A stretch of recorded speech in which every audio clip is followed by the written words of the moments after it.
এই জন্য দেখো আমি প্রশ্নটি পড়ে শোনাই।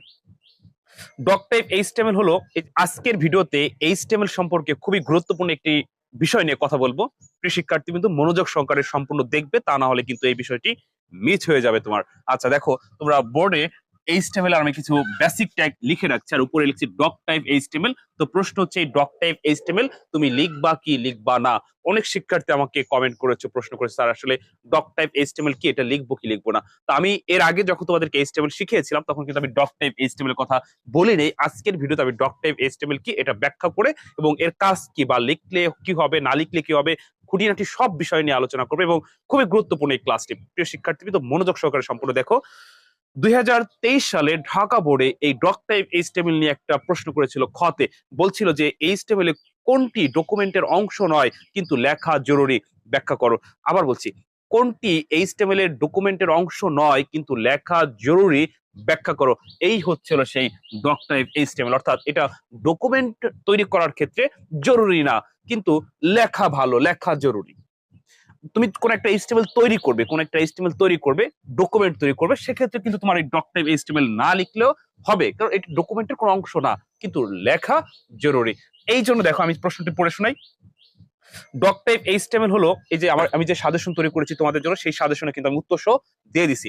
আর এই সাজেশনটি পেতে চাইলে আমার হোয়াটসঅ্যাপ নাম্বারে এসএমএস করো 01768712357। আমার একটাই হোয়াটসঅ্যাপ নাম্বার। আর যারা আমার প্রাইভেট ব্যাচে ভর্তি হবে তাদের জন্য কিন্তু সকল প্রকার সাজেশন ফ্রি থাকবে, বোর্ড পরীক্ষা পর্যন্ত মাত্র 1000 টাকায়। ইনশাআল্লাহ আইসিটিতে কোনো সমস্যা থাকবে না।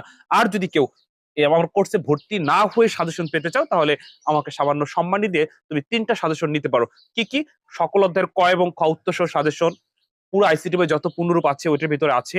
তারপর হচ্ছে পুরো আইসিটি বই ব্যাখ্যা সহ এমসিকিউ সাজেশন, আর হচ্ছে গহার জন্য তোমার কি কি টপিক জানতে হবে সেই সাজেশন। তো এই 3 ধরনের সাজেশন পেতে চাইলে আমার এই হোয়াটসঅ্যাপ নাম্বারে এসএমএস করো।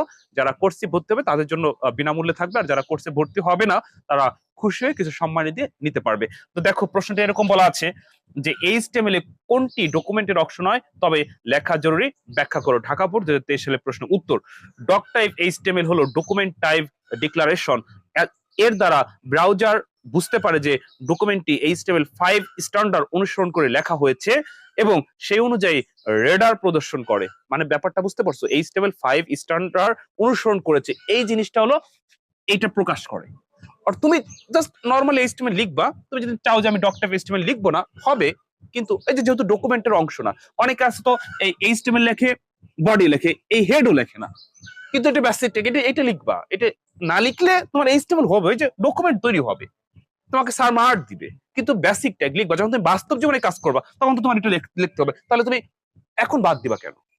ওকে, আচ্ছা। তো ডক টাইপ এইচটিএমএলটা কখন করবা? যখন বাস্তব কেন্দ্রিক জীবনে বাস্তব এইচটিএমএল এ কাজ করবা, তখন কিন্তু ডক টাইপ এইচটিএমএলটা লিখবা, যাতে করে ওই ব্রাউজার বুঝতে পারে যে তুমি HTML5 সর্বশেষ যে HTML5 এই স্ট্যান্ডার্ডটা অনুসরণ করেছো। আচ্ছা, পরের লাইনটা আমি পড়ি। যদিও এটি পেজের দৃশ্যমান বিষয়বস্তুকে প্রভাবিত করে না। ওই যে বললাম যেটা মানে ডকুমেন্টারি তৈরির ক্ষেত্রে জরুরি না, কিন্তু লেখা জরুরি। আচ্ছা, ব্রাউজারের সঠিকভাবে HTML কোড প্রক্রিয়া নিশ্চিত করার জন্য এটি একটি প্রয়োজনীয় উপাদান। তাই ডক টাইপ HTML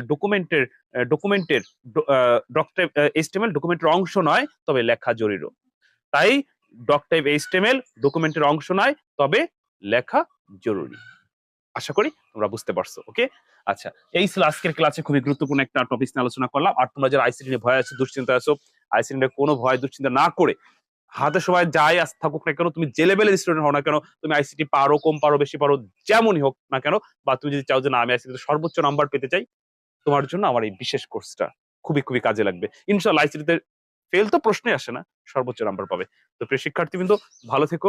আমি কিন্তু তোমাদের জন্যই কাজ করে যাচ্ছি প্রতিনিয়ত। আমি আইসিটি নিয়েই কাজ বাজ করি, সারাদিন এটা নিয়ে ব্যস্ত থাকি, এটা নিয়ে মগ্ন থাকি। আসলে কোন জায়গা থেকে কি আসবে, কি করলে তোমরা সহজে বুঝবা, কিভাবে প্রশ্ন আসলে কিভাবে প্র্যাকটিস করালে ভালো বুঝবা, এটা নিয়েই আমার কাজ। আমি কিন্তু এই ব্যতীত আর কোনো কাজে ব্যস্ত না। জাস্ট তুমি বলতে পারো যে 24 ঘন্টা 14 ঘন্টা এই আইসিটির উপরেই থাকি, তোমাদেরকে নিয়ে ব্যস্ত থাকি। তো প্রিয় শিক্ষার্থীবৃন্দ, ভালো থেকো। পরবর্তী ভিডিওতে আবার কথা হবে। আসসালামু আলাইকুম।